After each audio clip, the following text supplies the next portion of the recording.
ዲያቆን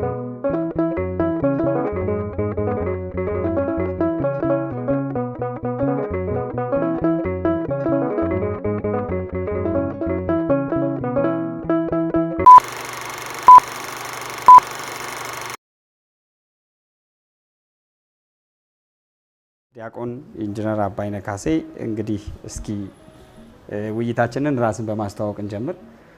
ዲያቆን አባይነህ ካሴ ማን ናቸው ባጭሩ? ራስን ማስተዋወቅ ከባድ ነው። ያው ስሜ ስለተጠቀሰ መድገም አያስፈልገኝም።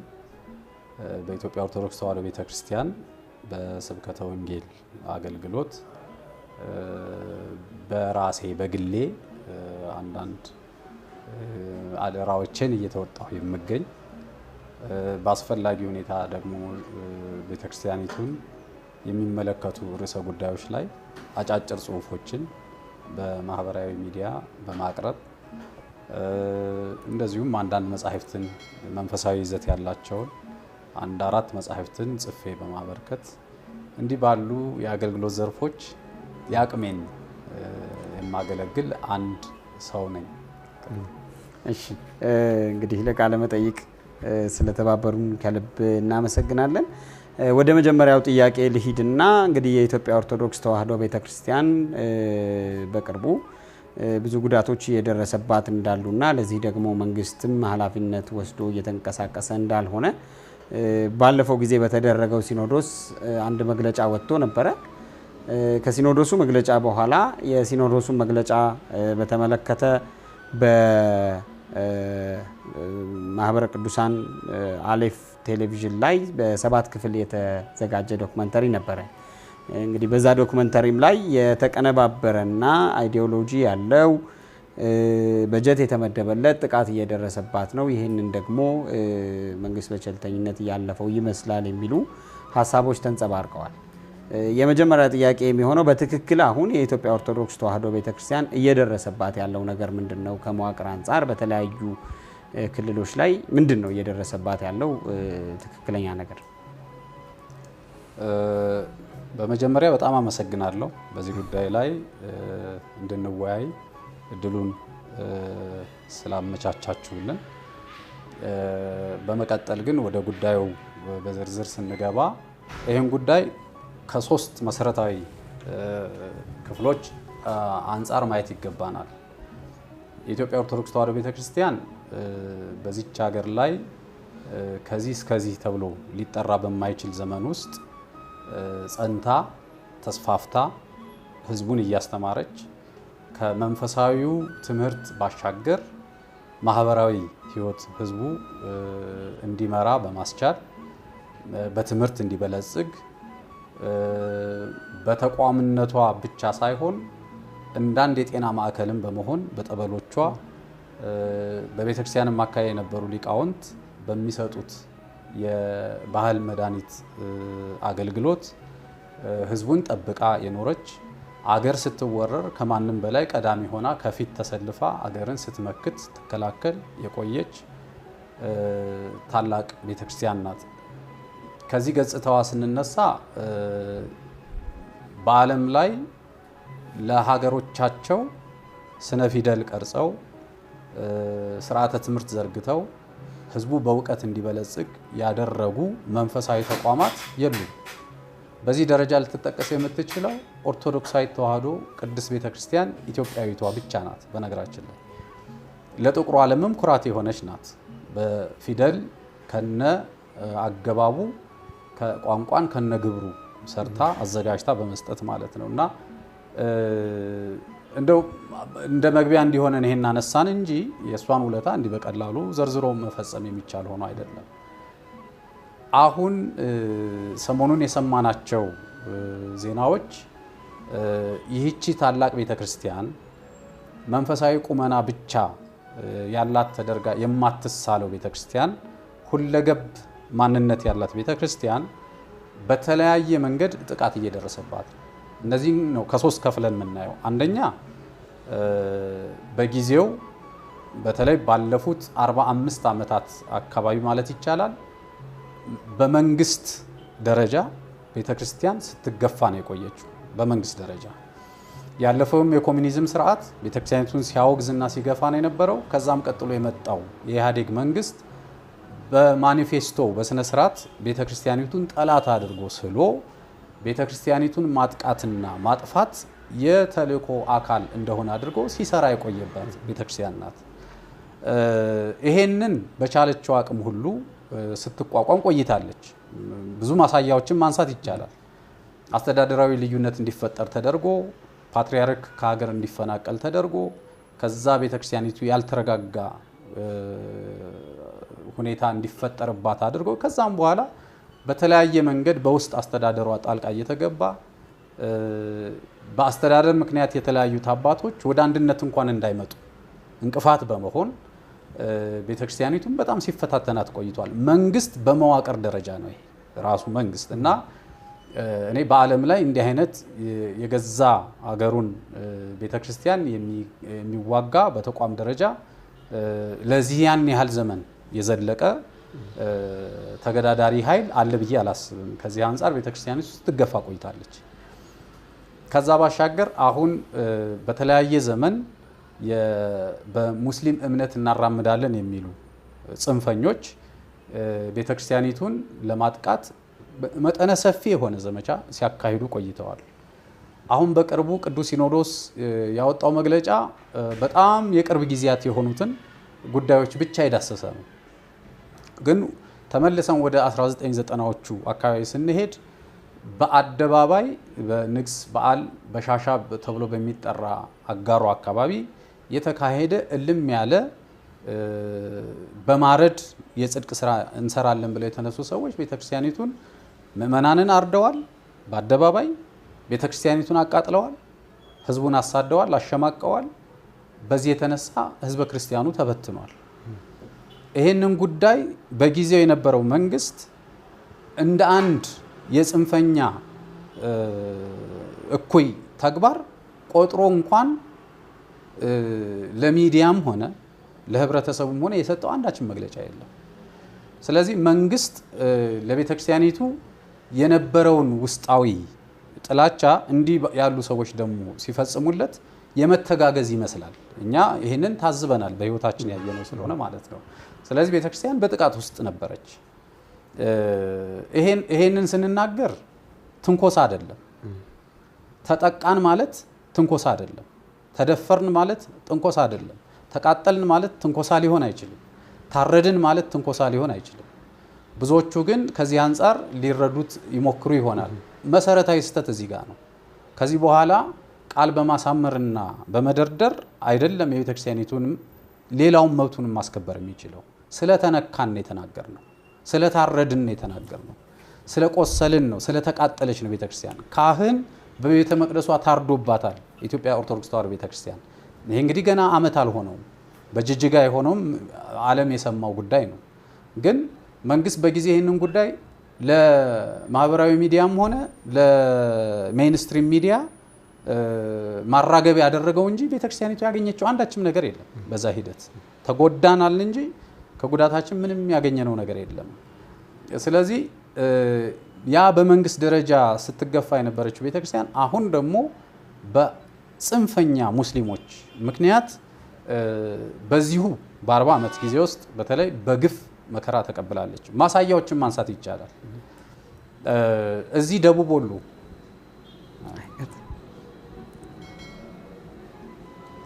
ደቡብ ወሎ ማለት ከአዲስ አበባ 400 ኪሎ ሜትር አካባቢ የሚገኝ ስፍራ ነው። በአብዛኛው ክርስቲያን የሆነ ህዝብ ያለበት፣ በተጨማሪ ግን ከሙስሊሙ ጋራ በጣም በብዙ ፍቅርና ሰላም ኦርቶዶክስ ተዋህዶ ምእመንና ሙስሊሙ በፍቅር ተዋዶ የሚኖርበት ስፍራ ነው። ነገር ግን በየዓመቱ የጥምቀት በዓል በመጣ ጊዜ ታቦት የተሸከሙ ካህናት በመንገድ ላይ በሚያልፉበት ሰዓት ድንጋይ እየተወረወረባት ያለችው እቺ ቤተክርስቲያን ናት። ማንም የደረሰላት የለም። ይሄን ያደረጉትንም ተከታትሎ መያዝ የሚባል ነገር ፈጽሞ ሰምተንም አይተንም አናውቅም። እንዲያውም በነገራችን ላይ አሁን በቅርቡ የኢትዮጵያ ጠቅላይ ሚኒስትር ደሴ ላይ አንድ ስብሰባ ከህዝቡ ጋር ውይይት አድርገው ነበር። በዛ ስብሰባ ላይ አንድ ሰው የሀገረ ስብከቱ የሥራ ኃላፊ የሆኑ ጠቅላይ ሚኒስትሩን አንድ ጥያቄ ጠየቋቸው። እንዲህ ያሉ የትንኮሳ ጉዳዮች በሀገረ ስብከታችን ስላለ መንግስት ምን እያደረገ ነው የሚል። በዛ ጊዜ ጠቅላይ ሚኒስትሩ ግን የመለሱት መልስ በጣም አደገኛ መልስ ነው። አደገኛ ነው፣ እጅግ አደገኛ ነው። መልሱ አንደኛ ከተጠየቀው ጥያቄ በተቃራኒ የሄደ ነው። እናንተ በቦሩ ሜዳ ላይ እስላሞቹን ስታርዱ ስታንገላቱ የሆነውን አስቡ የሚል መልስ ነው የተመለሰው። ይሄ አንደኛ በታሪክ ስህተት ነው፣ ሆኖ አያውቅም፣ ተደርጎ አያውቅም። ቦሩ ሜዳ ላይ የተደረገው ሌላ ነገር ነው። የተደረገ ድርጊት አለ በትክክል ነገር ግን ከእስልምና እምነት ተከታዮች ጋር የተፈጸመ ፈጽሞ አንዳችም ነገር የለም። ይሄ ታሪክ ከየት መጣ? እንዴት ይሄ ሊነገር ቻለ? ይሄ ማንን ነው የልብ የሚሰጠው? የትኛውስ ሚዲያ ነው ይሄንን እርማት የሰጠው? የጠቅላይ ሚኒስትር ጽህፈት ቤት እንዴት ይሄንን ተናግሮ ዝም ይላል? ይሄ በጣም አደገኛ ነገር ነው። ታስቦበት ከሆነ አደገኛ ነው፣ ካልታሰበበት ደግሞ መታረም አለበት። ቤተክርስቲያኒቱን ምን ሊያደርጋት እንደሚችል ከዚህ ማየት ስለምንችል ማለት ነው። ቦሩ ሜዳ ላይ እንዳውም እንነጋገር ከተባለ የቤተክርስቲያኒቱን ቁመና ማሳየት ካስፈለገ የኢትዮጵያ ኦርቶዶክስ ተዋሕዶ ቤተክርስቲያን ሊቃውንትና የጸጋ ባህል እምነት ተከታዮች ሊቃውንት ባደረጉት ክርክር ላይ ንጉሱ አጼ ዮሐንስና በጊዜው ደግሞ ንጉስ የነበሩት አጼ ምኒልክ እዛ የቦሩ ሜዳ ጉባኤ ላይ ተገኝተው ነበር። በክርክሩ የኦርቶዶክስ ተዋሕዶ ሊቃውንት ረቱ፣ አሸነፉ። መረታታቸውን ሲያውቁ አጼ ዮሐንስ ልቅጣቸው እነዚህን አላዋቂዎች ብለው በተነሱበት ሰዓት እንዲያውም የኢትዮጵያ ኦርቶዶክስ ተዋሕዶ ቤተክርስቲያን ሊቃውንት ናቸው ይሄማ ማድረግ ደግ አይደለም፣ መጽሐፍም አያዘውም፣ አፍንጫ መፎነን ምላስ መቁረጥ ይሄ አይገባም ብለው ተከላክለዋል። የኢትዮጵያ ኦርቶዶክስ ቤተክርስቲያን ሊቃውንት እንኳንስ ግደሉ አሳዱ ብለው ሊያነሳሱ ቀርቶ ማለት ነውና ቦሩ ሜዳ ላይ እንዲህ አይነት ታሪክ እየተነገረ ቤተክርስቲያን ችግር ውስጥ አይደለችም ብሎ ማሰብ በጣም ስህተት ነው። በሶስተኛ ደረጃ ልናሳየው የምንችለው በነገራችን ላይ በዚህኛው ጉዳይ በጣም መሰረታዊ የሆኑ በመረጃ የተደገፉ ብዙ ነገሮች አሉ። ምሳሌ ማንሳት ይችላል። በደቡብ ወሎ በዚሁ ሀገረ ስብከት ከ1994 ዓመተ ምህረት ጀምሮ 18 ክርስቲያኖች ተገድለዋል። 18 የኦርቶዶክስ ተዋሕዶ ቤተክርስቲያን ምእመናን ተገድለዋል፣ ደማቸው ፈሷል። ክርስቲያን በመሆናቸው ብቻ ክርስቲያንነት ወንጀል ነው ብለው የሚያምኑ ጽንፈኞች ባደረጉት የጥፋት ስራ ማለት ነው። ከ488 በላይ ክርስቲያኖች ተገደው እምነታቸውን እንዲለውጡ ተደርገዋል፣ ማተባቸው እንዲበጥሱ ተደርገዋል። በአካባቢያቸው በነፃነት እንዲኖሩ እየተደረገ አይደለም። ይሄን የሚመለከተው አካል ማን ነው? ከ2000 በላይ ኦርቶዶክሳውያን ከመኖሪያ ቦታቸው ተፈናቅለዋል። አሁን የምንነጋገረው ደቡብ ወሎ ነው። እዚህ ደቡብ ወሎ ነው። ቤተክርስቲያኒቱ ይሄ ችግር ደረሰብኝ ነው እያለች አለችው። በ2011 ዓመተ ምህረት በካራ ቆሬ የተቃጠለውን ቤተክርስቲያን ምናውቀው ነው፣ በዜና ማሰራጫ ሲነገር የነበረ ነው። እነዚህ አሁን እጃችን ላይ ያሉ የደረሱብን የመከራ ዝርዝሮች ናቸው። በዚሁ ባለፈው 30 ዓመት በአርሲ ሀገረ ስብከት ብቻ ከ5000 በላይ ምእመናን ግማሾቹ ተፈናቅለዋል፣ ግማሾቹ ታርደዋል በሙስሊም ጽንፈኞች። ይሄን ስንናገር ከሙስሊም ወገኖቻችን ጋር የጥላቻ ንግግርና የጠብ አዋጅ እያወጅን አይደለም፣ ረፉ ነው እያልን ያለን። አትንኩን። በዚህ ሀገር ላይ አብረን መኖር እንችላለን፣ ነገር ግን ማንም የማንንም መብት ሳይጥስ መሆን አለበት የሚል ነው መልእክታችን። በምስራቅ ሐረርጌ በተመሳሳይ በጣም በርካታ ችግሮች ቤተክርስቲያን ደርሶባታል፣ ማንሳት እንችላለን። ይሄ ነገር ዝም ብሎ በንግግር ደረጃ የሚቀርብ ሳይሆን በመረጃ ደረጃ ያለን ነገር ነው። በአሰቦት፣ በጋራሙለታ፣ በጨርቾ፣ በአይሎ፣ በፋራ፣ በዶባ፣ በወተር፣ በበደኖ በእነዚህ በመሳሰሉት አካባቢዎች ከ1984 ዓመት ጀምሮ በሺ የሚቆጠሩ ክርስቲያኖች ተፈናቅለዋል። ከ226 በላይ ክርስቲያኖች በአክራሪ ሙስሊሞች ተገድለዋል። ይሄንን ነው እየተናገርን ያለ ነው። ስለዚህ ቤተክርስቲያን እየተገፋች ነው። እዚህ ከአዲስ አበባ 275 ኪሎ ሜትር ርቀት ላይ ቁምቢ የሚባል ስፍራ ላይ በአንድ ቀን 4 ክርስቲያኖች ናቸው የተገደሉት። ይሄንን የሚያደርጉት ምንም ጥርጥር የለውም የታወቀና በጠራራ ፀሐይ የሆነ ስለሆነ እናንተ ክርስቲያን ሆናችሁ እዚህ መኖር አትችሉም የሚሉ ጽንፈኞች ናቸው ይሄን ያደረጉ ያሉት።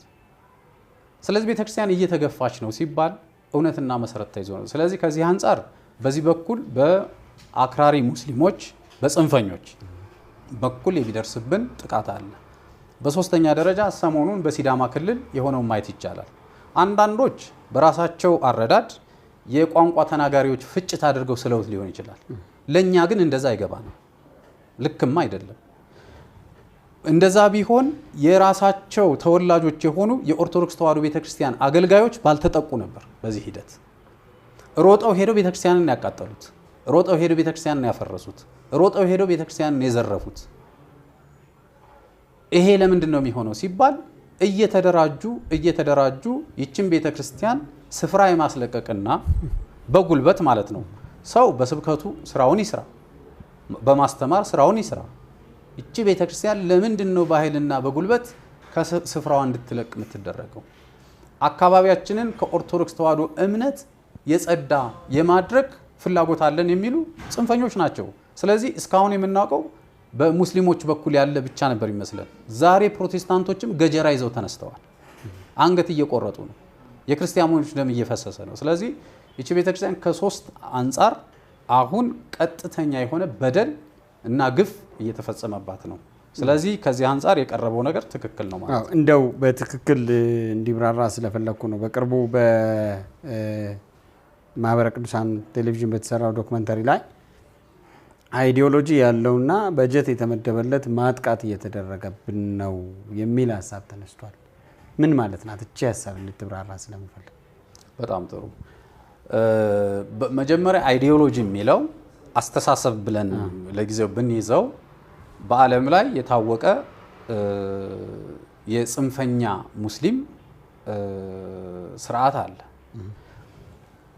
የጽንፈኛ ሙስሊሞች አስተሳሰብ ወይም አይዲዮሎጂያቸው ምንድነው? በምድረ ገጻችን ላይ ከኛ እምነት ተከታይ ውጪ የሆነ ሊኖር አይገባም ነው። አይችልምም አይደለም፣ አይገባም ነው ተልኳቸው። በዚህ የተነሳ በተቻላቸው መጠን በዚህ ባለፈው ዘመን ውስጥ ባየነው የመከራ ዘመን ውስጥ በነገራችን ላይ አንዳንድ መረጃዎቻችን እንደሚያሳዩን ከሆነ ተሰብስበው እነዚህ ጽንፈኞች በሚያደርጉት ውይይት ላይ አንዱ ሰው ብድግ ብሎ ተነስቶ ኪዳነ ምህረትን እኔ ያቃጥላታለሁ ኃላፊነት ሲወስድ ሁሉ መረጃው አለን።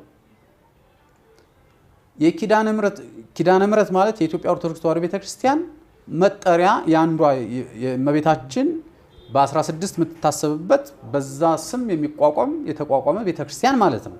አጠገቡ ነው ያለችው እቺ ቤተክርስቲያን። ሄጅ አቃጥላታለሁ የሚል ኃላፊነት ሲወስድ አይተናል። አንድ ሰው የሙስሊም ጽንፈኛ የሆነ ማለት ነው። በአንዳንድ ቦታ ላይ እንደምንሰማው ሙስሊሞች ተባብረው ቤተክርስቲያንን አነጹ ሲባል እንሰማለን። ነገር ግን አሁን ልንቃወመውና የለም ብለን ልንክደው በማንችል ሁኔታ ቤተክርስቲያኒቱን አቃጥላለሁ አጠፋለሁ፣ ክርስቲያኖችን በሜንጫ አንገታቸውን ቆርጠን እንጥላለን የሚል አይዲዮሎጂ ሰምተናል። ይሄ ዓለም ህዝብ የሰማው ጉዳይ ነው። ስለዚህ ይሄ አይዲዮሎጂያቸው ነው ማለት ነው። አይዲዮሎጂ ካለ ደግሞ ያን አይዲዮሎጂ የሚደግፍ በቀጥታ በገንዘብ የታገዘ ስራ ይሰራል ማለት ነው። ለምሳሌ በጅግጅጋ የሆነውን ነገር ብናይ በመንግስት ደረጃ ቁጭ ተብሎ ነው የተወሰነባት ቤተክርስቲያኒቱ። በመንግስት ደረጃ ይመሩ የነበሩ አሁን በጊዜ የነበሩት አመራሮች ናቸው፣ ያ ሌላ ጥያቄ ነው። ነገር ግን በጊዜው የወሰኑትና ያስወሰኑት ሂጎ የሚባል ያጥፊ ቡድን በማደራጀት ቤተክርስቲያን ናት ለአደጋ የተጋለጠችው። ሌላ ተቋም ምን ተነካ? የመንግስት ተቋም እኮ አልተነካም። የቀጥታ አደጋ የደረሰባት ቤተክርስቲያን ናት። የታረዱት የኛ ካህናት ናቸው። ስለዚህ በጀት አለው ምክር ቤት፣ በጊዜ የነበረው ምክር ቤት ስልጣን አለው፣ አይዲዮሎጂም አለው። ይሄ አንደኛው ነው። ሁለተኛ በአይዲዮሎጂ ስንል ቅድም እንዳልነው አሁን በስልጣን ላይ ያለው መንግስትም ይሁን ከዛ በፊት የነበሩት ሁለቱም ለኛ አንድ ናቸው። ኢህአዴግ በአይዲዮሎጂ ደረጃ ቤተክርስቲያንን ለማጥፋት ቆርጦ የተነሳ ድርጅት እንደሆነ በማስረጃዎቹ እናውቃለን። በማኒፌስቶ ጽፎታል። ይሄ የተረጋጋ። ስለዚህ አይዲዮሎጂ ነው። እንደውም በአንድ ወቅት አንዱ የድርጅቱ ጉምቱ አመራር የተባሉት ኦርቶዶክስን አከርካሪዋን መተናታል ብለው እስኪናገሩ ድረስ ደርሰዋል። ይሄ የአይዲዮሎጂ ጉዳይ ነው። በብዙ መንገድ ቤተክርስቲያን እንደ ጠላት ተስላለች ማለት ነው።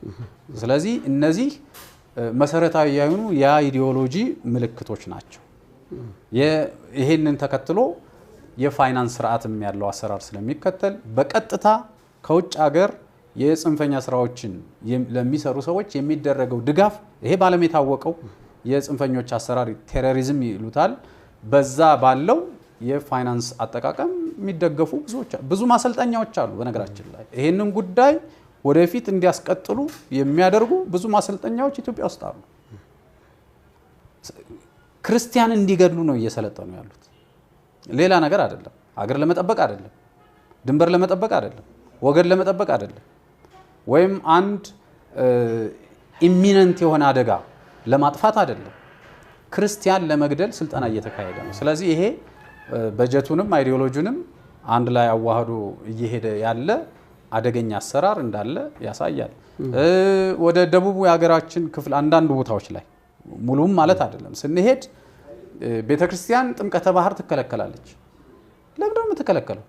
ስንት ዓመት ጥምቀተ ባህር እየወጣች የተገለገለችበትን ቦታ አንድ ባለስልጣን ይመጣና ፕሮቴስታንት ስለሆነ ብቻ ቤተክርስቲያኒቱን ለማጥፋት አትገቢም አትወጭም ብሎ ህዝብ ላይ ነው ጉሮሮ እየተቆመ ያለው።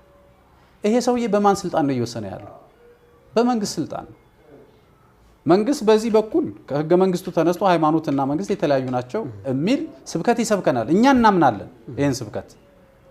ይሄንን ግን ሰምተው ለክፉ ዓላማቸው ደግሞ የሚጠቀሙበት ደግሞ ሌሎች አሉ። ስለዚህ በዚህ አንፃር ስናየው ምናልባት ያልነውን ነገር ትክክል ያደርገዋል ማለት ነው። ምናልባት ይሄ ዶክመንተሪ ከታየ በኋላ በብዙ አካላት ላይ መነጋገሪያ ሆኗል። በእርግጥ ከዛ በፊትም በተለያዩ ቦታዎች ላይ ሲወጣ ነበር። ነገር ግን የማህበራዊ ሚዲያውንም ሆነ ሌሎችንም ሚዲያዎች ቀልብ የያዘ ዶክመንተሪ ነበር። ይሄ ከወጣ በኋላ የተለያዩ አስተያየቶች እየተሰጡ ነው። ከነዚህ መካከል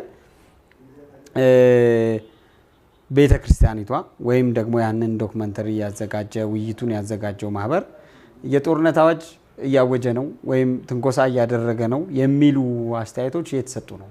በትክክል ያ ነው ወይ? ይሄ ፈጽሞ አደገኛ የሆነና እየፈራን ያለውን ነገር ለማምጣት የታሰበ ስብከት ነው። በነገራችን ላይ በጊዜውም የቀረበው ጉዳይ ማንም እንደሚያውቀው የቀረበው ጉዳይ የጦርነት አዋጅ ሳይሆን አትንኩን ነው። በሰላም እንኑር፣ ተከባብረን እንኑር ነው። ተፋቅረን እንኑር፣ አገሪቱ ትበቃናለች፣ ክፉ ጠባያችንን አውልቀን እንጣል፣ ለሌላው ዓለም በጣም ምሳሌ መሆን የምትችል ሀገር ናት። እኛ እኮ እዚህ ቅድም አሁን ባነሳ ነው ቦሩ ሜዳ በተባለው ላይ መምህር አካለ ወልድ የተባሉት የኢትዮጵያ ኦርቶዶክስ ተዋሕዶ ሊቅ ሙስሊምና ክርስቲያኑን አንድ አድርገው ለማኖር ከመፈለጋቸው የተነሳ አንድ ድግስ ደግሰው አንድ ማዕድ ላይ አቋርሰው ለማብላት ከነበራቸው ፍላጎት የተነሳ ሙስሊሙና ክርስቲያኑ እንኳን ስጋ ተቀላቀለብኝ እንዳይል የክርስቲያኑ ስጋ ላይ የተሰራው ወጥ ማለት ነው በትልቅ ጎላ እየተዘጋጀ የክርስቲያኑ ላይ ማተብ አስረው የሙስሊም የሆነው ደግሞ ሳይታሰርበት ወጡ እንዲሰራ አደረጉ። አብሮ እንዲበላ ህዝብ ማለት ነው። እቺ ቤተክርስቲያን እቺ ናት። እኛም የወክሉን አባቶች እነዚህ ናቸው። በኢትዮጵያ ቤተክርስቲያን በኩል ያለው አመለካከት ይሄ ነው። ይሄ እንግዲህ በጣም የቅርብ ጊዜ ትዝታችን ማለት ነው። ነገር ግን ራስን መከላከል ጦርነት ማወጅ ሆኖ ግን አያውቅም። በዛ ጉዳይ ላይ የተላለፈው መልእክት ከዚህ በኋላ ይበቃናል፣ ቆመን ስንሞት አታገኙንም፣ ማንም ሰው ሊነካን አይገባም፣ ቤተክርስቲያን ህጋዊት ተቋም ናት። ይችን ቤተክርስቲያን ማንም ስልጣን አለኝ፣ ጉልበት አለኝ፣ ጦር መሳሪያ አለኝ ያለ ሁሉ እየመጣ ሲያፈርሳት፣ ሲያቃጥላት፣ ካህናቷን ሲያርዱባት፣ ምእመናንን ሲያርድባት ከዚህ በኋላ ዝም ብለን የምናይበት አንጀት የለንም ማለት ራስን የመከላከል ጥሪ ነው። አንድ ሰው ራሱን ለመከላከል ዓለም አቀፋዊ መብት አለው፣ እንኳን ተቋሙ ቀርቶ ማለት ነው። አንድ ግለሰብ ራስን መከላከል ህጋዊ እርምጃ ነው። በማንኛውም ዘርፍ ቢሆን ትክክል ነው። ጥቃት እየመጣብን ነው። ትክክል ኦርቶዶክሱ አንገቱን ደፍቶ እየኖረ ነው። ለምንድን ነው አንገቱን የሚደፋው? በገዛ ሀገሩ፣ በለፋበት ሀገሩ፣ በተዋጋበት ሀገሩ፣ ነፃ ባወጣት ሀገሩ ለምንድን ነው አንገት ደፍቶ የሚሄደው? አንገት ሊደፋ አይደለም ማንም በክፉ አይንም ሊያዩ አይችልም፣ መሆንም የለበትም። እስከዛሬ ድረስ በለቅሶ አልፈነዋል ጉዳዩ። እስከዛሬ ድረስ በዝምታ ነው። ቀን ቀን ወልዶ ሲመጣ ነገ የተሻለ ቀን ይመጣል፣ ነገ ከዚህ የተማረ ሰው ይመጣል በሚል አሁን ግን ከኦርቶዶክስ ተዋሕዶ ቤተክርስቲያን ነፃ የሆነች ኢትዮጵያን የመመስረት ህልም ያላቸው ሰዎች ስላሉ ይሄንን ቤተክርስቲያኒቱ መከላከል አለባት። ስለዚህ በዛ መልእክት ላይ የተላለፈ ሁለት ነገር ነው። አንደኛ እንዲህ አይነት የጽንፈኛ አሰራር የምትሰሩ አካላት ተቆጠቡ፣ ወደ ክፉ ነገር ውስጥ አትግቡ፣ አትንኩን፣ እዚህ በኋላ ሰልችቶናል የሚል መልእክት ነው። ሁለተኛ በእኛም በኩል ደግሞ ከዚህ በኋላ እንዳለፈው እየሞትን እየታረድን ዝም የምንል አለመሆናችንን እወቁ የሚል ነው። እሺ እንግዲህ ጉዳት አለ፣ የደረሰባት ያለውን ጥቃት ከተነጋገርን በዛም በዶክመንተሪው ላይም ከመንግስት ይሄ ይጠበቃል፣ ከምዕመናን ይሄ ይጠበቃል፣ ከቅዱስ ሲኖዶሱ ይሄ ይጠበቃል የሚሉ አስተያየቶች ተሰጥተዋል። ይህንን ርዕሰ ጉዳይ ስንዘጋው እንግዲህ ለተቃጠሉ አብያተ ክርስቲያናት ተቃጥለዋል፣ ምዕመናን ተበትነዋል፣ ተፈናቅለዋል፣ የተጎዱ ምዕመናን አሉ። ምን መደረግ አለበት ይላሉ እርሶ?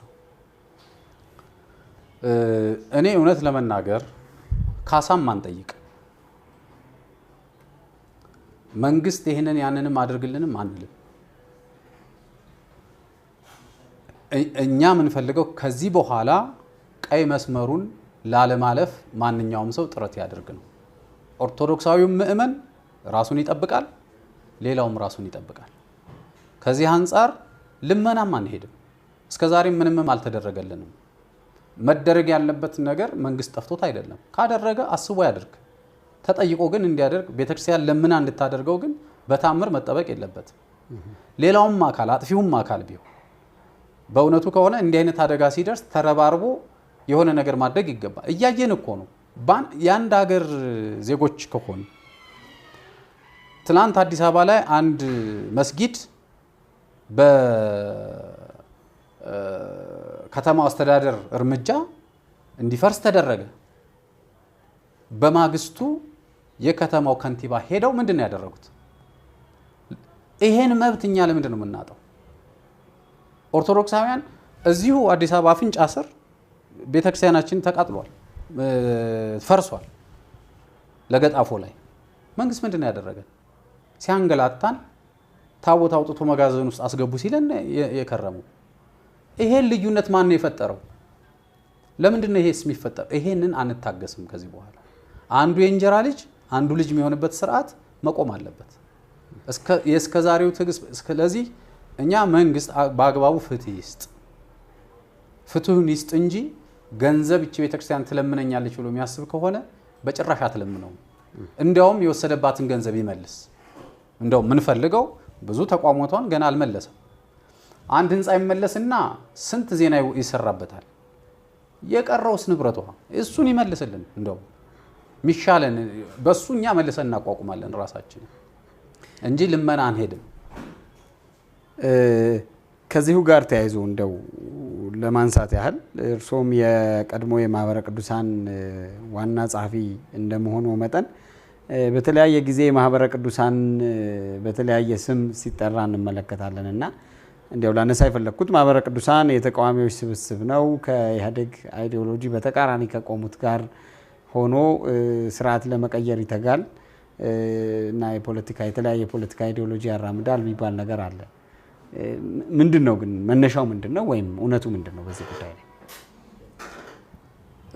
እርግጥ ነው ይሄንን አሁን በወቅቱ በማህበሩ አመራር ላይ ያሉት ወንድሞቻችን መልስ ቢሰጡበት እንደ አባል ነው አይከፋኝም። ነገር ግን እኔም ማህበሬን እስከማውቀው ድረስ አንደኛ በማህበር ደረጃ የፖለቲካ አጀንዳ አንድም ቀን ጉዳይ ሆነ አያውቅም፣ ተነጋግሮ ማያውቅ፣ ስራውም አይደለም። ማህበረ ቅዱሳንን የመሰረተው የቤተክርስቲያን እና የቤተክርስቲያን ፍቅር ብቻ ነው። ቤተክርስቲያንን ለማገዝ የተማረው ኃይል ያልተማረውም ኃይል ተስማምቶ ተከባብሮ በጸና ዓላማ ቤተክርስቲያኒቱ ጥንታዊ ክብሯ ተመልሶ እንዲያንሰራራ ለማድረግ የተቻለውን ያህል ለማድረግ እንጂ አንድም አይነት የፖለቲካ አጀንዳ ይዞ ለመፈትፈት የተቋቋመ ማህበር አይደለም። ነገር ግን ብዙ ሰዎች በጣም ብዙ የተማረ ሰው አሰልፏል ማህበረ ቅዱሳን። ስለዚህ የተማረ ኃይል ሄዶ ቀን መደበኛ ስራውን ሳያስታጉል ይሰራል። ሲሰርቅ አይታይም፣ ጉቦ ሲቀበል አይታይም የማህበረ ቅዱሳን አባል።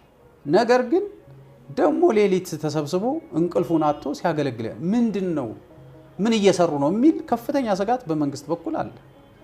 እኔም በነበርኩበት ጊዜ ይሁን ከዛም በኋላ ተደጋጋሚ የመንግስት አይኖች ተጥለውበታል። ማህበሩ ፍተሻዎች ተካሂደዋል፣ ምርመራዎች ተካሂደዋል፣ ሰነዶች ተበርብረዋል። ይሄን የሚያመላክት ነገር ካለ በሚል ማለት ነው። አንድም ቀን ግን መንግስት በዚህ ጉዳይ ላይ እንዲህ አይነት ወንጀል አገኘሁበት ብሎ ሲናገር ሰምተን አናውቅ። ምክንያቱም አጀንዳው ላይ የለም። እንደውም በመተዳደሪያ ደንቡ ላይ በማንኛውም ፖለቲካዊ ጉዳይ ጣልቃ አንገባም የሚል ቁልጭ ያለ ያቋም መግለጫ አለው ማህበረ ቅዱሳን። ስለዚህ አባላቱ ከተገናኙ የሚያገናኛቸው የቤተክርስቲያን ጉዳይ ብቻ ነው። የቤተክርስቲያን ጉዳይ ሲነጋገሩ አባላት አንዳንድ ጊዜ የመንግስት እጆች አላግባብ ቤተክርስቲያን ላይ ፈርጥመው ከሆነ በዛ ጉዳይ ሊነጋገር ይችላል። ከተነጋገረም ደግሞ ይሄን ያህል መንግስትን ገልብጥ መንግስት እንዲህ አድርጎን ቆርጦን ፈልጦን ብሎ በመካሰስና በምን ደረጃ አይደለም የመጣውን መረጃ በአግባቡ አባላቱም እንዲረዱት ከማድረግ አንፃር ጉዳዩን ያነጋገርበታል እንጂ ከዚህ ውጪ ለምሳሌ የማህበረ ቅዱሳን አባላት ሆነ የተለያየ የፖለቲካ ድርጅት አባላት የሆኑ አባላት ሊኖሩ ይችላሉ። ይሄን የመከልከል መብት የለውም ማህበረ ቅዱሳን። ማንኛውም አባል ለሚከተለው ፖለቲካል አይዲዮሎጂ ማህበረ ቅዱሳን ተጠያቂ አይደለም። ግን ቢያንስ አንድ መስመር አስምሯል። በአመራር ደረጃ የሚቀመጡ የማህበሩ አባላት ከየትኛውም የፖለቲካ ሱታፌ ለጊዜው መታቀብ አለባቸው ወይም ደግሞ ራሳቸው መግለጽ አለባቸው ብሎ ደግሞ ያምናል። ለምን ይሄን እንደዚህ አይነት የተንሸዋረረ እይታ በማህበሩ ላይ እንዳይኖር ከመፈለግ እንጂ በፖለቲካ መሳተፍ ኃጢአት ወንጀል ስለሆነ አይደለም። እስኪ ወደ ሁለተኛው ርዕሰ ጉዳይ ልምጣና እንግዲህ በቅርቡ የኦሮሚያ ቤተ ክህነትን ለማቋቋም እንቅስቃሴ እየተደረገ መሆኑን በተለያዩ ሚዲያዎች ሰምተናል።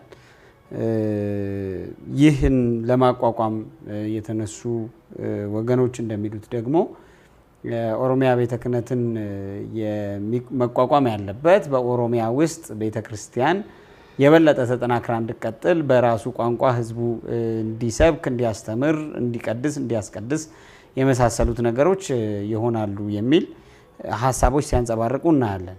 ይሄ ከቅዱስ ሲኖዶስ ካወጣው ቃለ ዓዋዲ ጋር ከቤተ ክርስቲያን የአወቃቀር ስርዓት ጋር ተያይዞ እንዴት ይታያል?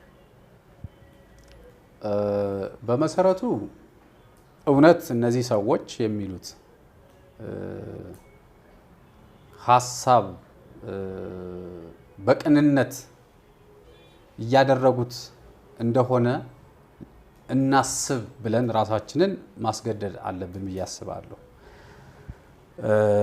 ምክንያቱም ይሄን ምለው ምንድነው እስካሁን ድረስ በመናየው እንቅስቃሴ ይሄንን እንመራለን የሚሉት አካላት የቤተክርስቲያን ተወካዮች ቤተክርስቲያን ሊወክሉ የሚችሉ እንደሆኑ ስለምናውቃቸው፣ ነገር ግን በአንድ አካባቢ ያለን ችግር ለመፍታት መዋቅር ሁልጊዜ ብቸኛው አማራጭ ነው ብለን አናምንም።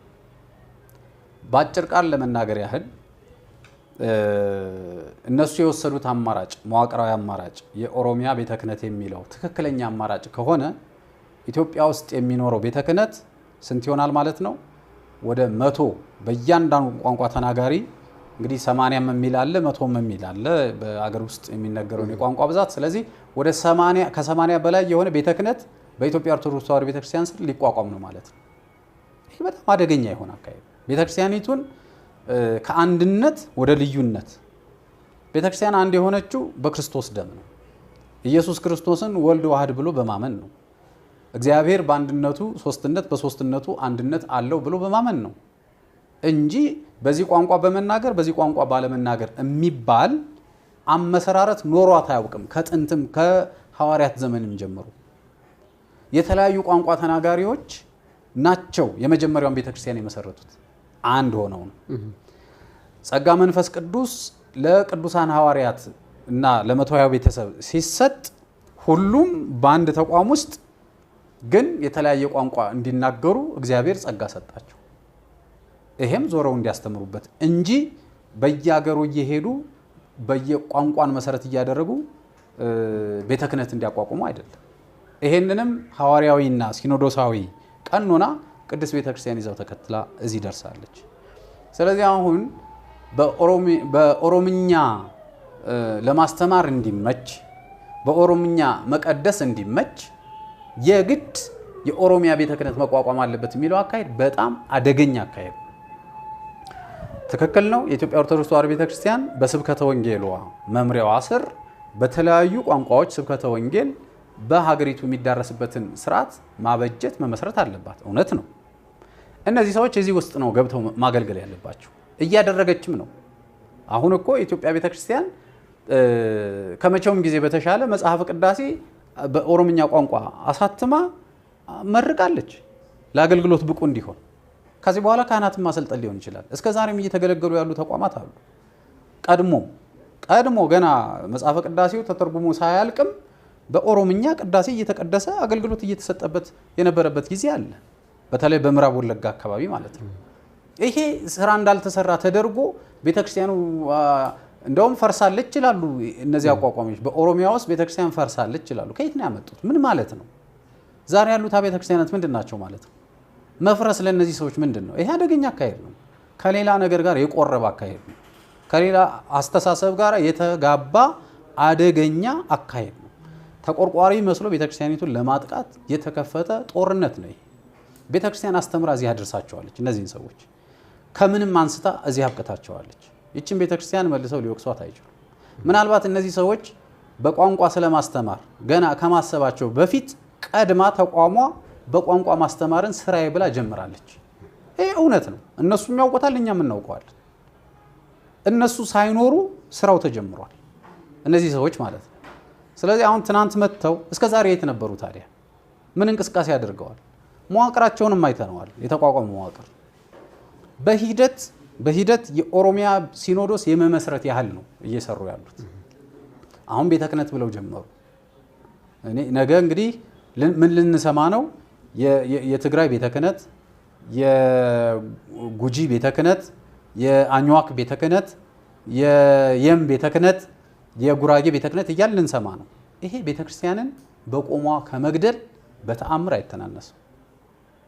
እና እኔ በዚህ አጋጣሚ ላሳስበው የምፈልገው ደጋግመው ቢያስቡበት። በቅንነት የተነሳ ነገር ወደ አደገኛ አይነት አካሄድ እንዳይሄድ። አሁን ይሄ የሚመስለው አገሪቱ የምትከተለውን የፖለቲካ ስርዓት በሃይማኖቱ ውስጥ ስፍራ የማስያዝ ነው የሚመስለው። ይሄ በጣም አደገኛ ነው። እኛ ለይተን መሄድ ነው የምንፈልገው። ለቤተ ክርስቲያን ቅርጽ የሚሰጣት ፖለቲካው አይደለም። ከቻልን እንደውም ለፖለቲካው ቅርጽ መስጠት ያለብን እኛ ክርስቲያኖች ነን። ከቻል አልቻልንም እንጂ ግን ፖለቲካው መጥቶ ቅርጽ አስይዟት የገሌ ቤተክርስቲያን የገሌ ቤተክርስቲያን እየተባለች በቋንቋ ተከፋፍላ ነገ ኦርቶዶክስ ተዋሕዶ እምነት ተከታዮች በአንዲት እምነት አብረው እንዳይቆሙ የሚያደርግ ጽንፈኛ አካሄድ ነው ይሄ። እና እኔ ቆም ብለው ማሰብ ያለባቸው ይመስለኛል። መፍትሄ ሆኖ አያውቅም። ቤተክርስቲያኒቱ በአግባቡ ይሄንን ስርዓት መስራት አለባት፣ እስማማለሁ። አሁን ከያዘችው ደረጃ ከፍ ባለ ደረጃ መስራት አለባት፣ እስማማለሁ። ይሄንን ለመስራት ግን የግድ የሆነ ተቋም እየተመሰረተ በአሰራሩ እንዳየነው ከሆነ ይሄ ተቋም ምንድነው የሚያደርገው? የኦሮምኛ ቋንቋ ተናጋሪ የሆኑ ሊቃነ ጳጳሳት ሁሉ ጉባኤ አሉ። ይሄ መታወቅ አለበት። በመግለጫው ላይ ይሄን አልሰማሁም፣ ግን እኛ ይሄ እንደሆነ እናውቃለን። ደንቡንም ስላየ ነው ማለት ነው። የኦሮምኛ ቋንቋ ተናጋሪ ሊቃነ ጳጳሳት ጉባኤ ተመሰረተ ማለት ምን ማለት ነው? መለስተኛ ሲኖዶስ ተቋቋመ ማለት ነው። ይሄ አካል ከቅዱስ ሲኖዶስ ጋር የሚኖረውን ነገ ተዋረዳዊ የስልጣን እርከን እንመልከተው። ምንድነው የሚሆነው? እያንዳንዱ ነገር በተነሳ ቁጥር ከቋንቋው አንፃር ነው፣ የተጽዕኖ ጉዳይ ነው ምናምን እያለ ሊመጣ ነው እንዴ? በመቼውም ዘመን እኮ ሆኖ ያውቅ። ይቺ ቤተክርስቲያን እኮ አቡነ ጴጥሮስን እኮ ወልዳ የሰጠች ናት። አቡነ ጴጥሮስ የኦሮምኛ ቋንቋ ተናጋሪ ናቸው። ሰማዕት ናቸው። ለሀገር መሞትን ያስተማሩ፣ ጀግንነትን ለኢትዮጵያ ያስተማሩ ሰማዕት ናቸው። ለምንድን ነው አዲስ አይነት መዋቅር አሁን አምጥተን የምንበጣበጠው? ይሄ ሌላ የብጥብጥ አጀንዳ ለቤተክርስቲያኒቱ መስጠት ነው። አሁን ካሉባት ፈተናዎች ሌላ ተጨማሪ ፈተና መሆን ማለት ነው። እና እኔ በዚህ ጉዳይ ላይ ምእመናን ደጋግመው ማሰብ አለባቸው።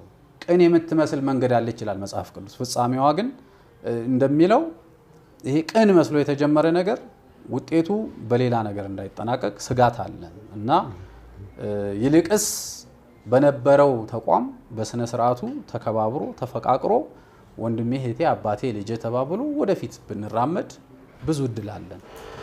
ግን አሁን እርስዎ እንደገለጹልኝ ሆኖ ይሄ ጥያቄ እየተነሳ ያለው በምእመናን እና በካህናት ነው የሚልም ሌላ ንግግር አለ። አሁን ደንቡን አይቼዋለሁ እንዳሉኝ እና ሌሎች ነገሮችንም አይቻቸዋለሁ አውቃቸዋለሁ እንዳሉኝ በትክክል ጥያቄው እየመጣ ያለው ከተለያዩ የአውራጃ ቤተ ክህነት አገልጋይ ካህናት ከምእመናን እና ከሌሎችም ነው ወይስ ጥቂት ቡድኖች ብቻ ይዘውት የመጡት ነው? ይሄ በራሱ አከራካሪ ስለሆነ ነው። ይሄ መሰረታዊ ጉዳይ ነው። የዚህ ጉዳይ ባለቤቶች ጥቂት ሰዎች ናቸው። ይሄ በግልጽ መታወቅ አለበት። ያውም ከተማ አካባቢ ውር የሚሉ ገጠር ዘልቀው ያልገቡ በትክክል የቤተክርስቲያኒቱን ችግር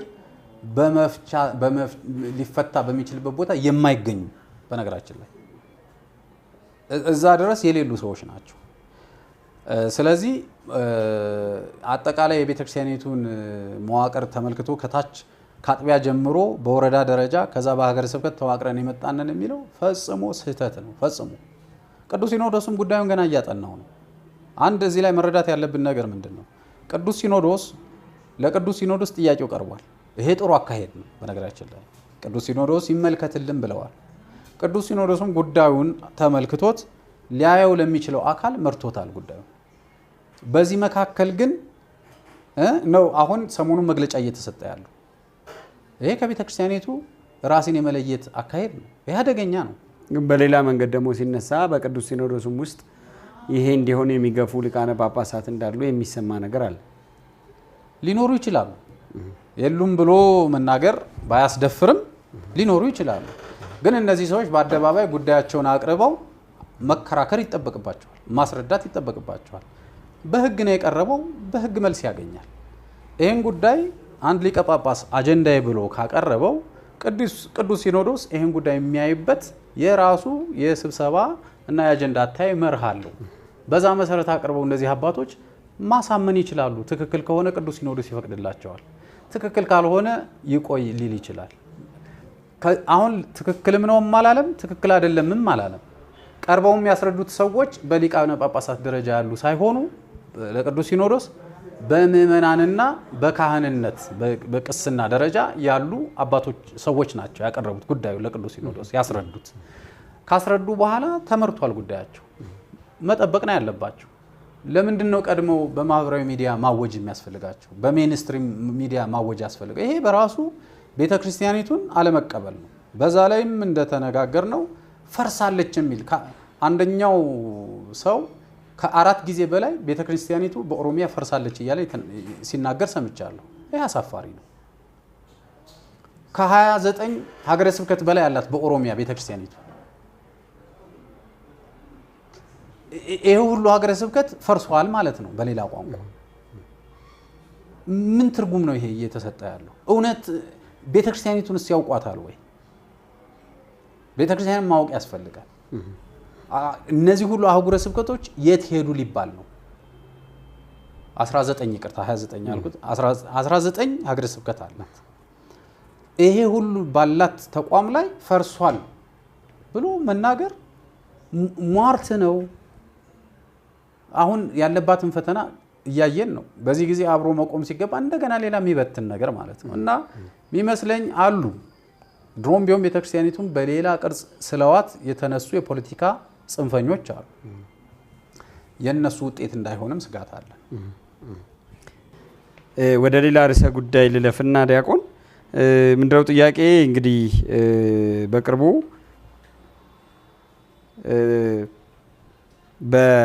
ውሉደ ብርሃን የተሰኘ የእምነት ተቋም የእምነት ተቋማትን ለሚመዘግበው በሰላም ሚኒስቴር ስር ለሚገኘው የምዝገባ ክፍል ቃለ ዓዋዲ ዘኦርቶዶክስ በሚል ስም እንዲጠራ ጥያቄ አቅርቦ ነበርና ቃለ ዓዋዲ ዘኦርቶዶክስ የሚለውን ስያሜ በመቃወም የኢትዮጵያ ኦርቶዶክስ ቤተ ክህነትም የተቃውሞ ደብዳቤ እንዳስገባ ሰምተናል። በተለያየ መንገድም ተቃውሞን ሲያስተናግድ ነበረ። ይሄ አስተያየቶች ሲሰጡበት እንደሰማኑ ቤተክርስቲያን ኦርቶዶክስ የሚለው ስም የብቻዬ ስም ነው ማለት ትችላለች ወይ? ክርስቲያን የሚለውን ስም በተለያየ መንገድ ብዙ የእምነት ተቋማት እንደሚጠቀሙበት ሁሉ ኦርቶዶክስ የሚለው ስምስ የመከልከል የጠቅላይነት ስሜት አይሆንም ወይ የሚል አንድ ጥያቄ ይነሳል። ከዚሁ ጋር አያይዘው እንዲመልሱልኝ የምፈልገው ይህንን የእምነት ተቋም በጥያቄ መልክ ያስገቡት መምህር አሰግድን ጨምሮ ሌሎችም ከቤተ ክርስቲያን በውግዘት የተለዩ ተሐድሶ በሚል ስም የሚጠሩ ናቸውና በተለያየ ጊዜ ከሚነሱ ነገሮች አንፃር ተሐድሶ የሚባለው ነገር በራሱ የለም። የቤተ ክርስቲያን አገልጋዮችን ለማግለል ገፍቶ ለማስወጣት የሚደረግ የፍረጃ ስም ነው የሚል ሐሳብ ይነሳል። እነዚህን ሁለት ነገሮች አያይዘው ምንድነው ያለው እውነት የሚለውን ቢመልሱልኝ። በጣም ጥሩ። ከመጀመሪያው ከሁለተኛው ጥያቄ ብንነሳ መጀመሪያውም ተያያዥነት ስላለው እንደርስበታለን። መጀመሪያ እነዚህ ሰዎች ቁመናቸው ቤተክርስቲያኒቱን መቃወም ነው። ሲቃወሙ ለራሳቸው ስም የሰጡት ተሐድሶ ብለው ነው። ተሐድሶ የሚለው ቃል አዎንታዊ ቃል ነው። አዎንታዊ ቃል ነው ማለት ማንኛውም ተቋም በአሰራር ሂደት በየጊዜው ራሱን እያሻሻለ እያሳደገ እየለወጠ መሄድ አለበት። ይሄንን እንቅስቃሴ ይሄንን የበጎ ለውጥ ሂደት ህዳሴ ተሐድሶ እንለዋለን። የግዕዝ ቃል ነው። ስለዚህ ራስን የመገንባት ራስን የማሻሻል ራስን የመመልከት አሰራር ማለት ነው። ይሄንን ስም ገና ሲይዙ ጀምሮ በስልት ነው። በስልት ወደ ቤተክርስቲያኒቱ ዘልቆ በመግባት ተመሳስሎ በመቆየት የፕሮቴስታንቲዝምን አስተምህሮ ለኦርቶዶክሳውያን ውስጥ ገብቶ እያመሳሰሉ በመንገር ምእመናንን ማስኮብለል ምእመናንን መቀሰጥ የሚል ዓላማ ይዘው የተነሱ አጽራረ ቤተክርስቲያን ናቸው። በዚህ ሁኔታ ከውጭም ከውስጥም በተደራጀ መልክ ቤተክርስቲያንን ለማጥቃት የተቋቋሙ የቤተክርስቲያን ጠላቶች ናቸው እነዚህ። ስለዚህ ምናልባት እንደዚህ አይነት መከላከያ አቅርበው ከሆነ አሁንም ቢሆን ራሳቸውን ለማዳን ከማሰብ የጀመሩት የማሳሳቻ መንገድ እንጂ እያንዳንዳቸው በማስረጃ ትምህርቶቻቸው በማስረጃ አሰራራቸው በማስረጃ ተቋሞቻቸው በማስረጃ ተደግፈው እየተገመገሙ አንዳንዶች ቀርበው በሊቃውንት ፊት እየተጠየቁ አንዳንዶች አንቀርብም ስላሉ ባሉበት እየተወገዙ በበቂ መረጃ የተለዩ እንጂ ስም በማጥፋት ደረጃ የተሰጣቸው አይደለም። ስለዚህ ስማቸውም በራሱ ተሐድሶ ሳይሆን የሚባለው ሐራጥቃ ነው። ሐራጥቃ ቃሉ የግዕዝ ቃል ነው። ሄሬቲክስ ከሚለው የእንግሊዝኛም ቃል ጥንቱም ግሪክኛ ነው፣ ከዛም ጋር ይቀራረባል። ነገር ግን በግዕዝ ሐራጥቃ ማለት ሃይማኖቱ የተጣመመ ማለት ነው። እኛ ደግሞ እምነታችን ኦርቶዶክስ ነው። ኦርቶዶክስ ማለት ኦርቶዶክስ ርቱ ሃይማኖት ማለት ነው። ኦርቶ ማለት የቀና ቀጥ ያለ ማለት ነው። ዶክስ ማለት እምነት ማለት ነው። አንድ ላይ ሲሆን ቀጥተኛ እምነት የቀና እምነት ተብሎ ይተረጎማል። ለቀናው እምነት ለኦርቶዶክሲ ተቃራኒው ምንድነው? ሐራጥቃ ነው። ስለዚህ እነዚህ ሰዎች በቀጥታ የቤተ ክርስቲያን ተቃራኒዎች ናቸው። የቤተ ክርስቲያን ተቃራኒዎች እስከሆኑ ድረስ ኦርቶዶክስ የሚለውን ቃል ሊጠቀሙ ከቶ ነው አይችሉም። ምክንያቱም በአለፉት 2011 ዓመታት በኢትዮጵያ ላይ የኢትዮጵያ ኦርቶዶክስ ተዋሕዶ ቤተክርስቲያን ተመስርታ አገልግሎት ስትሰጥ ኖራለች።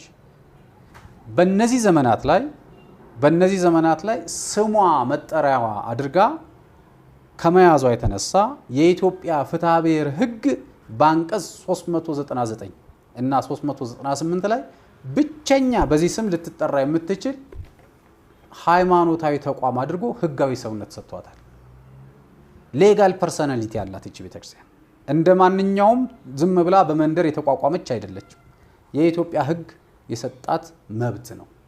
ስለዚህ አንድ ተቋም ሕጋዊ ሰውነት ሲኖረው ስሙንም መከላከል ይችላል፣ አጠቃላይ ተቋሙንም መከላከል ይችላል። ስሜን ልትወስድ አትችልም፣ ይሄ የኔ ብራንድ ነው፣ የተመዘገበ ብራንዴ ነው፣ መለያዬ ነው፣ ስለዚህ ልትወስድ አትችልም ብላ መከላከሏ አግባብነት አለው፣ ሕጋዊ ነው። ማንንም የመጠቅለል ፍላጎት የላትም ቤተክርስቲያን። ቤተክርስቲያን በቂ ትምህርት አላት። በበቂ ትምህርቷ ያመነ የኦርቶዶክስ ተዋሕዶ እምነት ተከታይ እንዲሆን እንጂ ተለጣፊ አካል አትፈልግም፣ አያስፈልጋትም። ስለዚህ ጠቅላይነትም የለባትም። እስከዛሬም ስትከላከል ኖራለች ራሷን፣ ወደፊትም። ይሄ ብቻ አይደለም።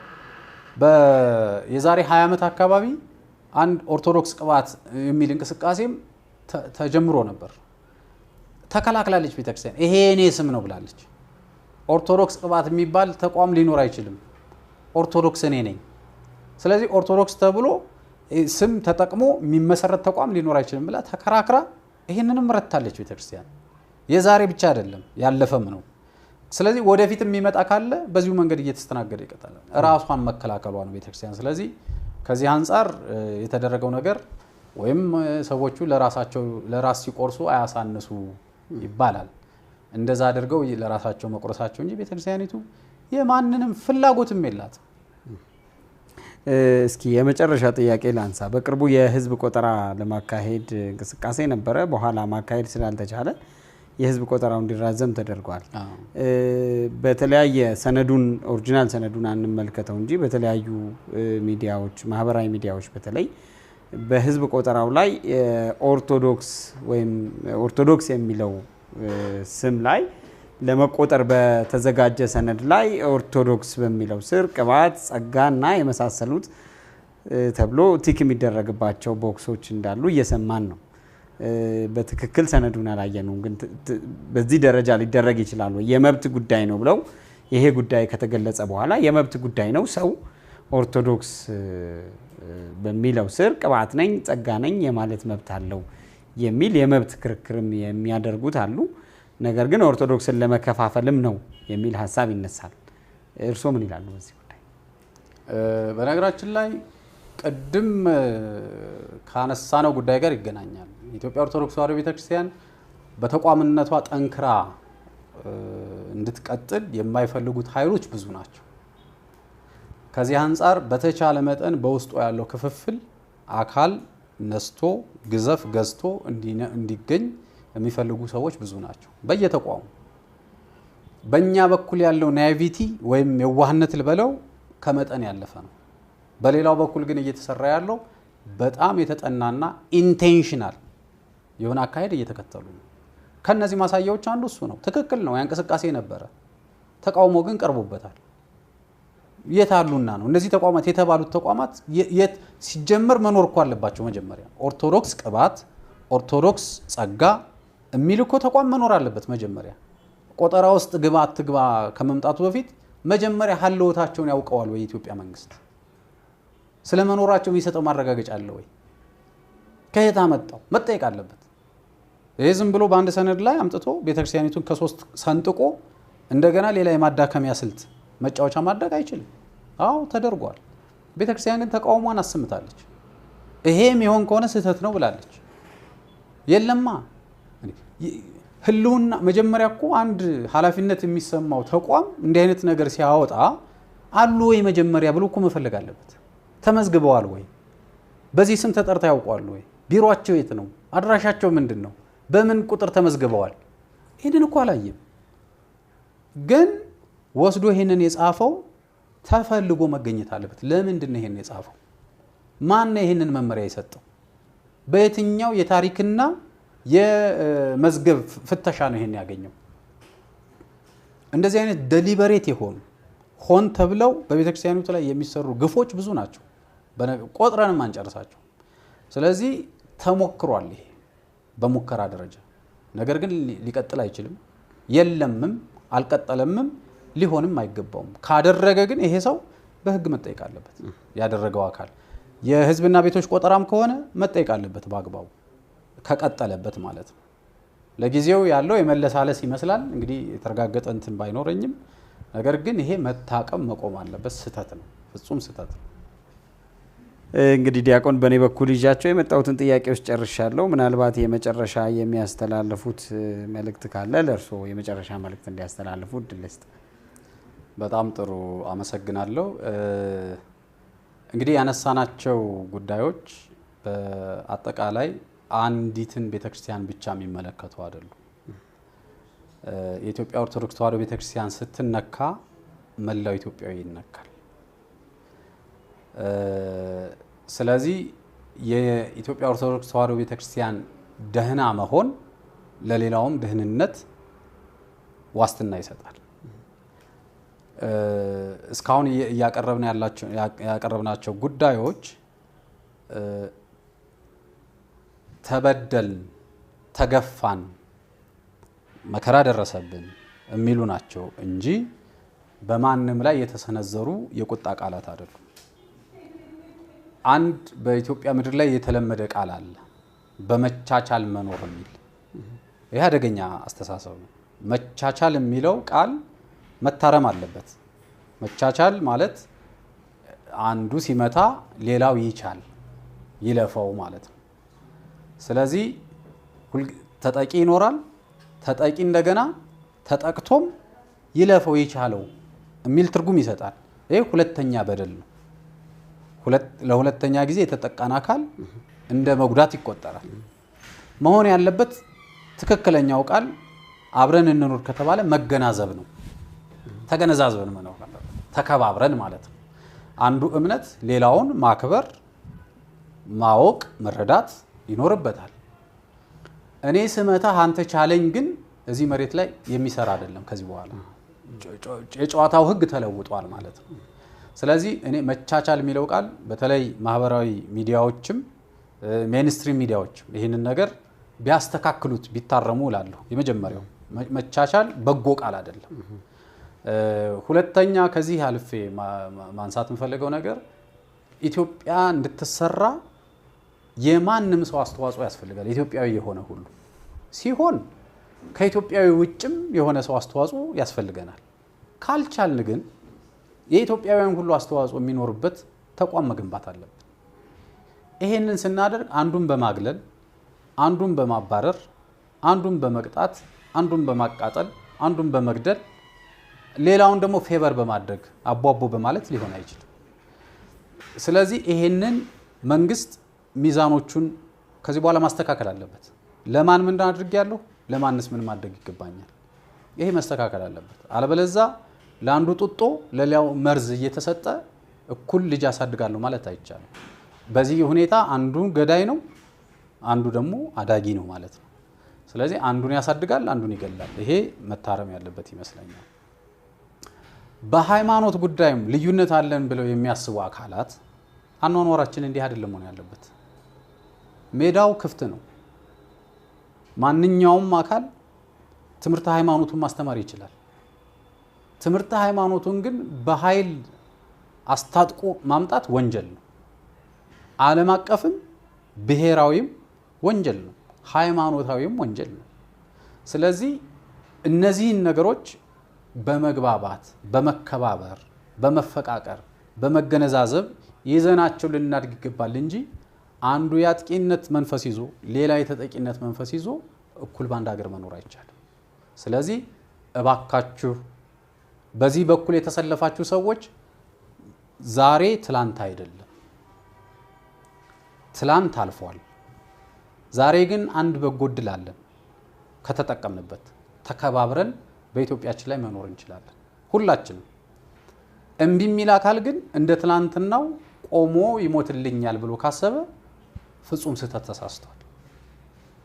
ማንኛውም ራስን የመከላከል መብት ያለው አካል እኩል እና ተመጣጣኝ የሆነ እርምጃ የመውሰድ ህገ መንግስታዊም ሞራላዊም መብት አለው። ስለዚህ ይሄም ሊመጣ እንደሚችል እየታሰበ መቆም ያስፈልጋል። ይሄ ደግሞ አሁን ላለች ኢትዮጵያ ይበጃት። ይሄን መሸከም አትችልም ያሁኗ ኢትዮጵያ። ያሁኗ ኢትዮጵያ ሰላም ብቻ ነው መሸከም የምትችለው። መከራ በቅቷታል፣ ደም መፍሰስ በቅቷታል፣ ማልቀስ በቅቷታል፣ ጥቁር መልበስ በቅቷታል። ስለዚህ እቺ ኢትዮጵያ ነጭ አልብሰናት ወደፊት ማራመድ ይገባናል። የሰላም ርግብ መንሸራሸሪያ ሰማዮቿ ጥቁር ደመና ማዝነብ የለባቸው ጥቁር ዝናብ ማዝነብ የለባቸው የፍቅር ስብከት የፍቅር ድምጽ መስማት አለብን ገዳሞቻችን ሁከት መስማት የለባቸው መስጊዶቻችን ሁከት መስማት የለባቸው አብያተ ክርስቲያናት ሁከት መስማት የለባቸው የመንግስት ተቋማት ሁከት መስማት ተማሪዎቻችን በሰላም ወጥተው መግባት አለባቸው ሰላም ናፍቋታል ይቻገር ስለዚህ ለሰላም እንደገስ ለሰላም እንስራ በሰላማዊ መንገድ ለመሄድ ሁሉም ማሰብ አለበት አለበለዚያ ግን አገር ለማፍረስ ማንንም አያንስ ቀላል ነው ደግሞ ኢትዮጵያን ለማፍረስ ከሁሉ በላይ ስንት እጅ አለ ኢትዮጵያን ማፍረስ የሚፈልግ ስንት ኃይል አለ ከኋላ የተሰለፈ ስንት ታሪካዊ ጠላት አላት ኢትዮጵያ ያን ሁሉ መሻገር አለብን ይሄን የሚችል ህዝብ ነው የሚያስፈልጋት አሁን እዚች የደረሰችውን የቆጠርን የታባሽ መባባል አይደለም መከባበሩ ይበልጥብናል መፈቃቀሩ ይበልጥብናል የቀደሙት አባቶች የሰሩት ስርዓት ይበልጥብናል ስለዚህ ማንኛውም በዚች ሀገር ጉዳይ ላይ ያገባኛል የሚል በፖለቲካም ደረጃ የተሰማራ ይሁን አገር በመጠበቅም ደረጃ የተሰማራ ይሁን በሃይማኖትም ደረጃ የተሰማራ ይሁን እነዚህን ተቋማትን ማስተባበሪያ እመራለሁ የሚለው መንግስትም ይሁን ምርጫው ይሄ ብቻ መሆን አለበት እዚህ ላይ ለመስማማት የኢትዮጵያ ኦርቶዶክስ ተዋሕዶ ቤተክርስቲያን በሯ ምን ጊዜም ክፍት ነው ከማንም ጋር ትሰራለች ለሀገር ያላትን ዋጋ ማንንም ሰይጣን ራሱ ይመሰክርላታል ለኢትዮጵያ ቤተክርስቲያን ኢትዮጵያ ሲባል ኦርቶዶክስ ተዋሕዶ ቤተክርስቲያን የት ጋር እንዳለች ሰይጣን ራሱ አይጠፋው ጣሊያኖችም መስክረውላታል የዚህችን ቤተክርስቲያን ጥንካሬ ያን ሁሉ ስታደርግ ግን ቤተክርስቲያን ጠላቶች ያለቻቸውን ልቁረጥ ልፍለጥ አላለች በፍቅር አቅፋ ነው መልሳ የሸኘችው ወዲያው እኮ ታይቷል ከጦርነቱ ማግስት የካቶሊኩ ፓፓ በኢትዮጵያ ላይ ጦርነት አውጆ ነው የላከው ቅዱስ ጦርነት ብሎ ነው ያወጀው ኢትዮጵያውያን ግን ያደረጉት ምንድነው ያሸነፏቸውን ካቶሊካውያን እቅፍ ድግፍ አድርገው ነው በሰላም የሸኟቸው የፈለጉት መርጠው ኖሩ ኢትዮጵያ ውስጥ ያልፈለጉት ሄዱ ካቶሊክ ስለሆንክ ቤተክርስቲያንን ስላቃጠልክ ሃይማኖት ይለወጥ ስላልክ አገር ይፍረስ ስላልክ ብላ ልቅጣል አለች የምህረት ቤት ናት እቺ ቤተክርስቲያን አሁንም ሃዳጌ በቀል ሆና በትህትና ተመልክታ ነገሩን በሰላም ለመፍታት እንጂ የጦርነት ነጋሪት የመጎሰም ፍላጎት የላት ይሄንን ማንኛውም አካል ከልሂቅ እስከ ደቂቅ እንዲረዳ እንፈልጋለን የተማሩ ሰዎች በየትምህርት ቤቶቻቸው በሚያስተምሩበት መድረክ በሚያቀርቡትም ዲስኩር ይሄንን የኢትዮጵያ ቤተክርስቲያን ውለታ እየረሱ ከሄዱ ሌላ አዲስ ነገር የመፍጠር ይሆናል ስለዚህ ወጣቱንም በስሜት እንዳይበላሽ ጎልማሳውም በአጓጉል ጊዜ አመጣሽ ጉዳይ እንዳይፈናቀል ትዳር እንዳይፈርስ ቤተሰብ እንዳይፈርስ እንዳይበተን ሁሉም የሰላም መልእክት እንዲያስተላልፍ ጥሬና በዚህ አጋጣሚ ማስተላለፍ እወዳለሁ አመሰግናለሁ